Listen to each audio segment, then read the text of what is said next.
हम एक छोटी सी फॉक्स को देख रहे थे जो कि एक चट्टान के किनारे पर लटकी हुई थी और वहां से गिरने वाली थी। जिसके बाद हमें एक छोटा बच्चा दिखाया जा रहा था जो कि फॉक्स को इस मुसीबत में देखकर उसकी हेल्प करने के लिए आगे बढ़ता है और उसे बचा भी लेता है। लेकिन उसे बचाते बचाते एक्सीडेंटली वो बच्चा खुद पहाड़ी से लटक गया था। यहाँ फॉक्स भी उसे बचाने की कोशिश कर रही थी लेकिन वो इस काम में कामयाब ना हो पाई थी और उसके हाथों ने सिर्फ बच्चे के हाथों को जख्मी ही किया था। जिसके बाद हम देखते हैं कि अब वो बच्चा पहाड़ी से नीचे गिर चुका था और वो फॉक्स उस बच्चे की हेल्प करने के लिए फौरन पहाड़ी के नीचे जाती है। लेकिन जब वो कोई रिस्पॉन्स नहीं करता तो अब फॉक्स दुखी हो चुकी थी और उसका आंसू अब बच्चे के जख्मी हाथ पर गिरता है और यहीं से मूवी का सीन कट होकर हमें 500 साल बाद का सीन दिखाया जाता है जहाँ हम बहुत से फॉक्स की सोल्स को इंसानी शक्लों में देख रहे थे। यानी ऐसा कह सकते हैं कि ह्यूमन की बॉडी के अंदर फॉक्स की सोल्स थी। वो सारी यंग फॉक्स की सोल्स एक खास जगह पर इकट्ठे होती हैं जिसका मकसद उनको इमोर्टैलिटी देना था। यानी वो अपने आप को ऐसा बनाना चाहते थे कि कभी भी मौत उन तक ना आए, यानी वो कभी ना मरे। और अब यहाँ पर हम एक और फॉक्स सोल को देख रहे थे जिसके पास टिकट नहीं थी, इसीलिए वो टेम्पल के अंदर नहीं जा सकता था। उसके अंदर न जाने की वजह से जहाँ वो भी उदास था वहीं उसके दोस्त भी उसका मजाक उड़ा रहे थे क्योंकि उनको लगता था कि वो कोई भी काम नहीं कर सकता। और अब यहाँ पर एंट्री होती है 9 टेल फॉक्स की जो कि कुछ ही देर में एक ओल्ड मैन में ट्रांसफॉर्म हो चुका था और वही उन फॉक्स सोल्स के ट्राइब का चीफ था। चीफ इन सारी फॉक्स को बता रहे थे कि फॉक्स सोल्स को पावरफुल होने के लिए और इमोर्टल होने के लिए एक खास ऑब्जेक्ट की जरूरत होती है जिसे एलेक्सर ऑफ सोल्स कहते हैं जो कि उनकी ह्यूमन बॉडीज के अंदर पाया जाता है। वो लोग अब अपना रिचुअल परफॉर्म करना शुरू करते हैं और बहुत सी फॉक्स टेल्स के पास उनकी ह्यूमन बॉडी के अंदर से उन्हें ब्लैक एलेक्सर मिलता है, यानी वो चीज जो उन्हें पावर देगी। लेकिन ब्लैक एलेक्सर उनके किसी काम का नहीं था, जबकि उनमें से एक लड़की जिसका नाम अजी है उसे रेड एलेक्सर मिलता है जिससे वो 5 टेल फॉक्स में चेंज हो चुकी थी। यानी अब वो बहुत ज्यादा पावरफुल हो चुकी थी और ओल्ड मैन अब उन सबको बता रहे थे कि नेक्स्ट मंथ एक ऐसा दिन आएगा जिस दिन तुम लोग व्हाइट एलेक्सर को पा सकोगे, जिसको पाते ही फॉक्स 9 टेल फॉक्स में ट्रांसफॉर्म हो जाती है और 9 टेल फॉक्स को सबसे स्ट्रॉन्गेस्ट फॉक्स माना जाता था। इसी के साथ वो ओल्ड मैन ये भी बताता है कि वो व्हाइट एलेक्सर हजारों साल बाद एक मर्तबा किसी को मिलता है जिससे वो 9 टेल फॉक्स में ट्रांसफॉर्म होते हैं। जिसके बाद हम वहाँ पर सारी फॉक्स सोल्स को एक बहुत पावरफुल स्टोन के आगे देख रहे थे और इस स्टोन ने असल में उन्हें उनके मिशंस देने थे। इधर ही हम दोबारा उस फॉक्स सोल को देख रहे थे जिसके पास इस टेम्पल में आने की टिकट नहीं थी, पर वो किसी न किसी तरह इस टेम्पल में पहुंच गया था और वो भी अब उस मैजिकल स्टोन के आगे अपना हाथ करता है ताकि उसे भी कोई मिशन असाइन किया जाए। चाहे उसके हाथ पर बाकी स्टूडेंट्स की तरह पूरी बात नहीं लिखी गई थी, लेकिन फिर भी वो इस बात पर खुश कि चलो कुछ तो लिखा गया है। और अब उस सेरेमनी के बाद चीफ उसे एक साइड पर लेकर जाते हैं। वो उसे कहते हैं कि तुम्हारे हाथ पर जो लिखा गया है तुम्हें पता है कि उसका मतलब क्या है। इस बात का वो जवाब देता है कि नहीं, मुझे कुछ नहीं पता। और वो उससे कहते हैं कि तुम नेक्स्ट मंथ 9 टेल फॉक्स बन सकते हो। जो बात सुनकर वो बहुत ज्यादा खुश हो गया था, लेकिन ये खुशी उसकी चंद सेकंड की ही थी जब चीफ उसे बताता है कि वो मजाक कर रहा है, जबकि उसके हाथ पर जो लिखा गया था उसका ये मकसद बिल्कुल भी नहीं था। चीफ उसे बताते हैं कि उसे कभी भी कोई एलेक्सर नहीं मिल सकता, जिसका मतलब है वो कभी भी इमोर्टल नहीं हो सकता और ना ही उसके पास किसी किस्म की पावर्स आ सकती हैं। और साथ ही चीफ उसे ये भी कहते हैं कि अगर तुम अपनी असल शक्ल में वापस नहीं आना चाहते तो तुम्हें अपना बहुत ख्याल रखना होगा। और अब उसे इस काम के लिए चीफ एक नाइफ भी देते हैं, जिसको लेने के बाद अब 13 यानी ये फॉक्स सोल अपना एलेक्सर ढूंढने चला जाता है और जाते जाते वो चीफ से उनका खास स्टोन भी चुरा कर ले गया था। और उसके जाने के बाद अब चीफ उसके लिए बहुत ज्यादा परेशान थे क्योंकि उन्होंने 13 जैसे बहुत से स्टूडेंट्स को अपना एलेक्सर ढूंढते हुए मरते देखा था और वो अपने एक आदमी को 13 का ख्याल रखने के लिए उसका पीछा करने को कहते हैं क्योंकि वो इतना ज्यादा पावरफुल नहीं था कि वो अपना एलेक्सर खुद ढूंढ सके।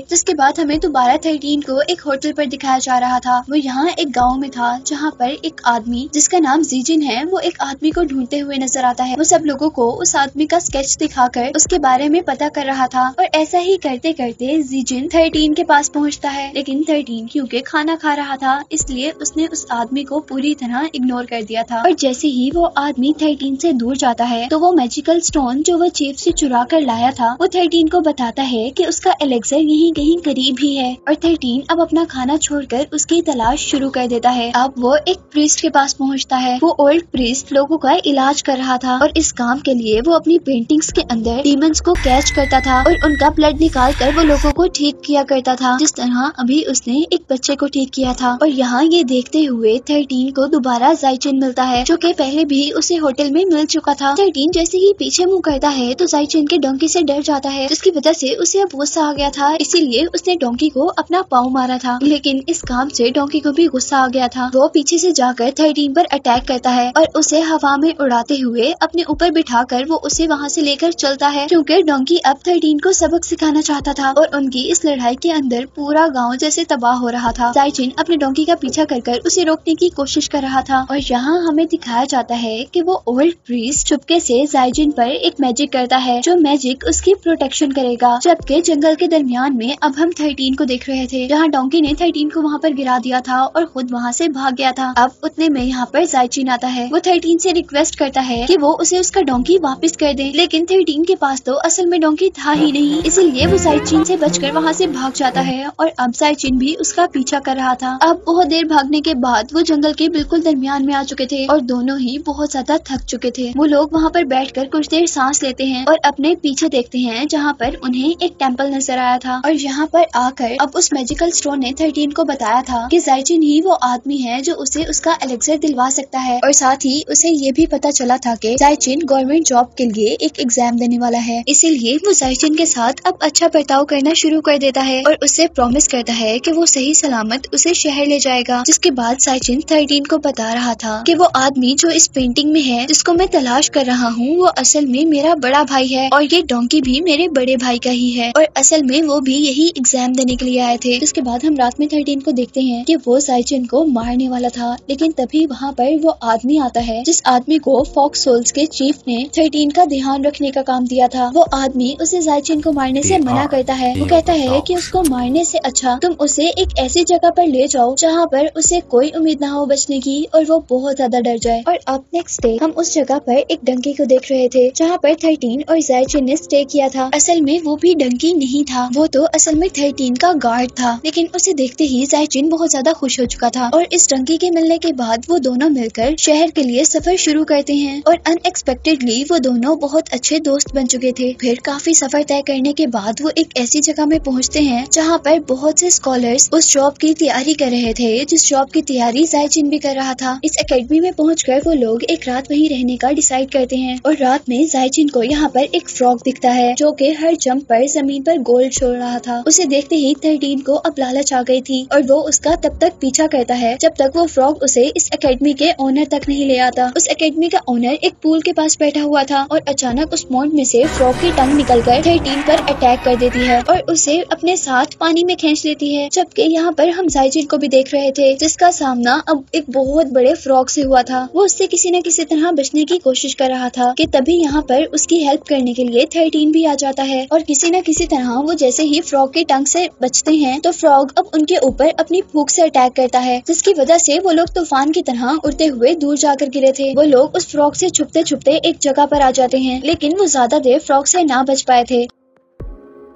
और अब 13 के ऊपर फ्रॉग अटैक करते हुए उसे अपने अंदर इनगल्फ कर लेता है और जाइचिन ये देखकर वहाँ से भाग गया था। और अब हम पर रिवील हुआ था कि असल में ये फ्रॉग कोई डीमन नहीं है, बल्कि 13 अपने गार्डियन के साथ मिलकर जाइचिन को डराने की कोशिश कर रहा था। और अब यहाँ पर दोबारा जाइचिन अपने फ्रेंड की हेल्प करने के लिए अपने हाथ में आग लेकर आया था, जिसकी वजह से वो दोनों दोबारा फ्रॉग में ट्रांसफॉर्म हो गए थे। वो यहाँ पर अपने फ्रेंड को बचाने के लिए आ गया था और जैसे ही वो फ्रॉग अपनी टंग को बाहर निकालता है जाइचिन को भी अपने अंदर खींचने के लिए, तो वो फ्रॉग की टंग को ही आग लगा देता है, जिसकी वजह से उसका पूरा मुंह जल गया था और उसके रिजल्ट में उसने 13 को अपने मुंह से बाहर फेंक दिया था। जिसके बाद अब हम उन लोगों को बोट पर सफर करता हुआ देख रहे थे और यहाँ गार्डियन 13 से कहता है कि हमें कॉन्ग शहर जाना चाहिए, जहाँ पर एक ऐसी लड़की है जो तुम्हें तुम्हारे एलेक्सर का कलर बता सकती है। और यही हम देखते हैं कि जहाँ पर वो बैठकर दोनों बातें कर रहे थे वहाँ पर जाइचिन भी एकदम से आ गया था, जिसे देखते ही वो गार्डियन पानी में जंप कर देता है और एक डंकी डोंकी में ट्रांसफॉर्म होते हुए दोबारा उनकी बोट में चढ़ जाता है। जिसके बाद 13 अब जाइचिन को अपनी असलियत बताता है। वो उसे बताता है कि वो कोई इंसान नहीं है बल्कि वो एक फॉक्स सोल है। और ये बात सुनकर जाइचिन अब बहुत ज्यादा डर चुका था, लेकिन यहाँ पर 13 उससे प्रॉमिस करता है कि वो उसे नहीं खाएगा। जिसके बाद जाइचिन भी खुशी खुशी उस पर ट्रस्ट कर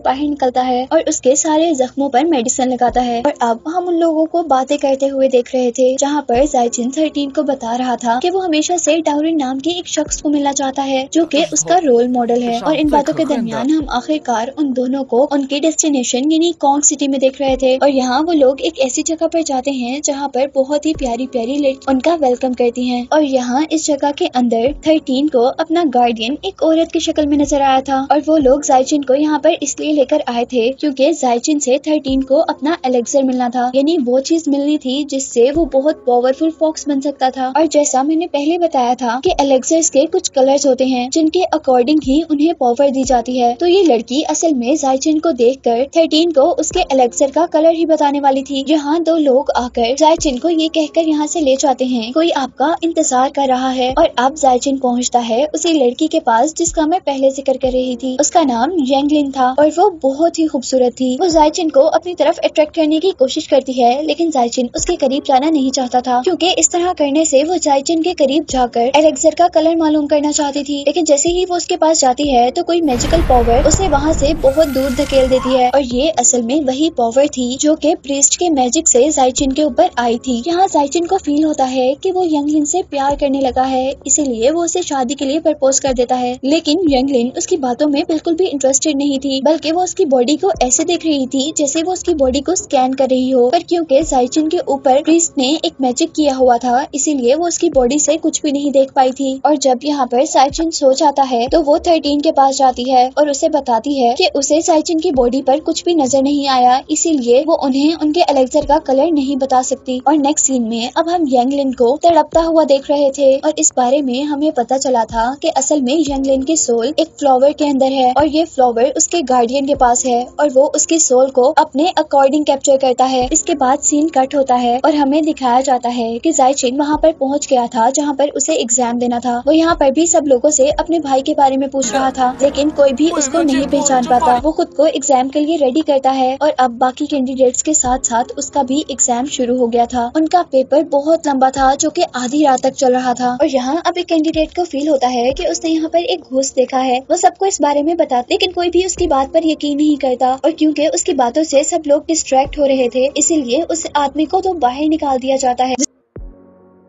इसके बाद हमें यहाँ पर यंगलिन को दिखाया जाता है, यानी वही लड़की जो 13 को उसके एलेक्सर का कलर बताने वाली थी। वो एक ही झटके में 13 की बॉडी से उसकी सोल को अलहदा करती है। वो 13 को बता रही थी कि उस स्टूडेंट के कहने के अकॉर्डिंग यहाँ पर असल में एक घोस्ट था और उस घोस्ट ने यहाँ पर बहुत से स्टूडेंट्स की सोल्स को कैप्चर कर लिया है और उन स्टूडेंट्स के अंदर जाइचिन भी है। यंगलिन 13 से कह रही थी कि ये सबसे बेस्ट टाइम है जिस टाइम में तुम्हें एलेक्सर मिल सकता है। वो कहती है कि क्योंकि जाइचिन की बॉडी में उसकी सोल भी नहीं है, इसलिए तुम आसानी से जाइचिन को मारकर उसकी बॉडी से अपना एलेक्सर निकाल सकते हो। और अब यहाँ पर हमें जाइचिन को दिखाया जा रहा था जिसको घोस्ट की शक्ल में उसका भाई मिला था। लेकिन इससे पहले कि वो अपने भाई से कुछ कह पाता, उसका भाई एक इवल घोस्ट में चेंज हो जाता है। और यहाँ पर अब जाइचिन की हेल्प करने के लिए उसका फ्रेंड 13 आया था। हालांकि 13 जाइचिन को अपने एलेक्सर के लिए मार भी सकता था, लेकिन क्योंकि 13 दिल का बिल्कुल भी बुरा नहीं था और वो अपनी दोस्ती को भी बचाना चाहता था, इसीलिए वो अब जाइचिन की हेल्प कर रहा था उसे मारने के बजाय। लेकिन 13 की इस हेल्प से जाइचिन का कोई फायदा नहीं होता और वो दोनों ही एक अजीबोगरीब ट्रैप में फंस जाते हैं। और इस ट्रैप के अंदर अब जाइचिन को कहीं दूर लेकर जाया जा रहा था, जबकि जाइचिन के भाई के बारे में हमें पता चला था कि ये एग्जाम जो कि जाइचिन भी देने आया था और हमें मूवी में पहले भी बताया जा रहा था कि जाइचिन का भाई भी इसी एग्जाम की तैयारी कर रहा था और इसी एग्जाम को देते हुए वो इसी एग्जामिनेशन रूम में ही मर गया था। इसी वजह से वो यहाँ पर एक इवल घोस्ट में चेंज हो गया था। यहाँ पर 13 पर एक और इवल स्पिरिट अटैक कर देती है, जबकि जाइचिन की सोल जाइचिन का अपना भाई एब्जॉर्ब करने लगा था। लेकिन यहाँ अचानक एक मैजिक होता है और जाइचिन के भाई को अपना पास्ट याद आ जाता है और उसी पास्ट को देखने की वजह से उसने अपने भाई को भी पहचान लिया था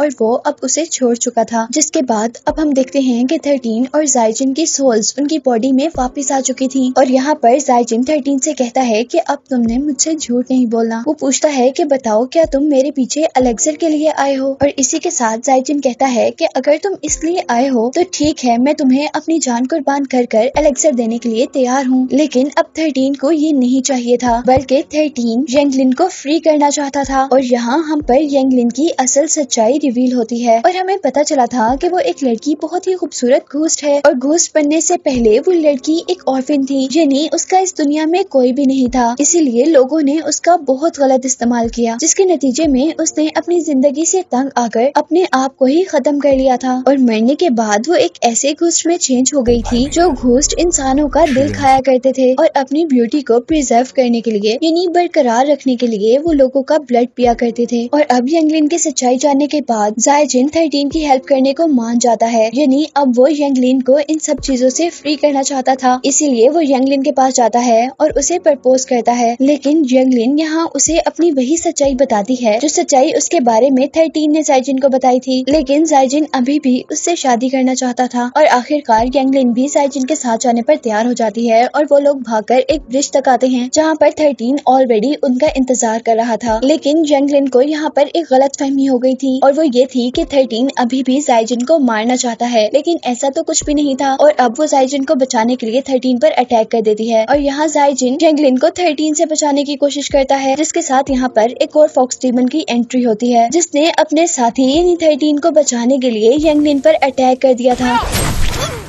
जाइजिन जल्दी से 13 को छोड़कर यंगलिन तक आता है, लेकिन अब यंगलिन को बचाना बहुत मुश्किल था क्योंकि वो बिल्कुल मरने वाली थी। और मरते मरते यंगलिन जाइजिन को बताती है कि वो भी उसको उतना ही पसंद करती है जितना वो उसे करता था। जिसके बाद वो एक स्मोक बनकर गायब हो चुकी थी क्योंकि जाइजिन को अपनी जिंदगी में पहली बार कोई पसंद आया था और साथ ही अब उसे इस बात का गुस्सा भी था कि हमेशा से 13 जाइजिन से झूठ बोलता आया था। और अब वो जाकर 13 पर अपना सारा गुस्सा निकाल देता है। उसकी बातें सुनकर अब 13 को भी सच में गिल्ट फील हो रहा था, इसीलिए वो भी अपने आप को मारने की कोशिश करता है। लेकिन इससे पहले कि वो अपने आप को मार पाता, उसके पीछे एक पेपर अपेयर होता है और अचानक से 13 उस पेपर के अंदर गायब हो जाता है। जिसके बाद हम पर रिवील हुआ था कि असल में वो पेपर मूवी के स्टार्ट में दिखाए जाने वाले फॉक्स ट्राइब के चीफ ने ही भेजा था ताकि वो 13 को बचा सके। और चीफ यहाँ पर 13 को बताते हैं जब ये फॉक्स पहाड़ी से गिरने लगी थी तो उसे बचाने वाला बच्चा असल में जाइजिन ही था। ये मूवी के स्टार्ट में दिखाए जाने वाले सीन की बात हो रही है जिसमें फॉक्स के तौर पर वहाँ पर 13 था और वो बच्चा जो फॉक्स को बचा रहा था वो असल में जाइजिन था। और चीफ अब उसे बताते हैं कि असल में जाइजिन की बॉडी के अंदर वाइट एलेक्सर जो कि 13 को बहुत पावरफुल बना सकता है। जिसके बाद हमें काफी अरसे बाद का सीन दिखाया जाता है जहाँ पर जाइजिन अब 13 को ढूंढ रहा था और आखिर वो अपनी काफी कोशिशों के बाद 13 को एक फॉरेस्ट में ढूंढ लेता है और उससे उस रात के लिए माफी मांगता है जिस रात उसने गुस्से में 13 को बहुत बुरी बातें कह दी थी। और अब जाइजिन 13 को पावरफुल करने के लिए उसे एलेक्सर देने के लिए अपने आप को कुर्बान कर देता है। और जैसे ही जाइजिन अपनी बॉडी के अंदर से एलेक्सर निकालता है तो असल में उस पर रिवील होता है कि उसके सामने 13 नहीं बल्कि 13 की शक्ल में 13 का वो गार्डियन था और वो 13 की शक्ल में असल में वो एलेक्सर लेने के लिए आया था क्योंकि उसे चीफ से पता चला था कि जाइजिन के पास व्हाइट एलेक्सर है और वो अब 13 से पहले वो एलेक्सर लेकर पावरफुल होना चाहता था। लेकिन उसके हाथ में जाते ही वो एलेक्सर ब्लैक हो जाता है, जिसके बारे में मैंने मूवी के स्टार्ट में भी बताया था कि ब्लैक एलेक्सर उनके किसी काम का नहीं होता। इसीलिए 13 का गार्डियन उस एलेक्सर को वहाँ फेंक कर वापस चला जाता है। और जैसे ही ये सारा वाकया असल 13 को पता चलता है तो वो गुस्से में यहाँ तक पहुँचता है अपने फ्रेंड की जान का बदला लेने के लिए। और यहाँ आते ही वो अपने गार्डियन से लड़ने लग गया था, लेकिन क्योंकि 13 का गार्डियन एक 6 टेल फॉक्स था इसीलिए वो 13 से ज्यादा पावरफुल था और उसने बहुत आसानी से 13 को मार गिराया था। अब मरते हुए 13 अपने फ्रेंड जाइजिन के बारे में ही सोच रहा था और सोचते सोचते उसका हाथ उस एलेक्सर तक लगता है जो कि जाइजिन की बॉडी से निकला था। और हैरत अंगेज तौर पर वो एलेक्सर अब व्हाइट एलेक्सर में चेंज हो जाता है, जिसकी वजह से शौबर न सिर्फ जिंदा हुआ था बल्कि एक पावरफुल 9 टेल फॉक्स में चेंज भी हो गया था और अब वो इस वक्त का सबसे पावरफुल फॉक्स बन चुका था। और अब जैसे ही वो अपने गार्डियन को जान से मारने वाला था तभी उसे जाइजिन का ख्याल आता है जो कि चाहता था कि 13 एक अच्छा फॉक्स बने और वो अब गार्डियन को जिंदा छोड़ देता है।